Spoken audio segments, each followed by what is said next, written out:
hvernig eigum við þá að vera góðu við aðrar manneskjur, gefa tíman okkar, hjálpa öðrum, borga fyrir aðra eða bjóða á date eða hvað sem við gerum. Hvernig eigum við þá að geta gert það án þess að gera frítt, þannig að fólk upplifa eins og þetta sé frítt og bara getur fengið endalaust aðgengi af okkur og hvernig getum við verið góðir menn, gert góð hluti, hjálpa öðrum, aðstoða aðra án þess að missa eins og að þetta er verðlaust hjá okkur. Og hvernig getum við látið þetta frá okkur, ætlast til þess að fá eitthvað tilbaka.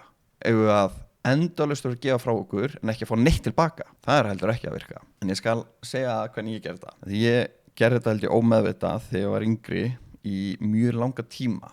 Því ég skildi ekki fólki sem var kringum mig, eins og einn maður sem ég er að hugsa er að hann var alltaf að reyna að gera allt fyrir alla, reyna að vera til staðar fyrir alla, hjálpa öllum. Hann var alltaf að gefa frá sér, en þegar kom að því að hann vildi fá eitthvað tilbaka, þá fekk hann aldrei neitt tilbaka. Ég eitthvað neginn í lífinu, alveg sama hvað ég gaf mikið frá mér, þá eitthvað kom allt tilbaka til mín.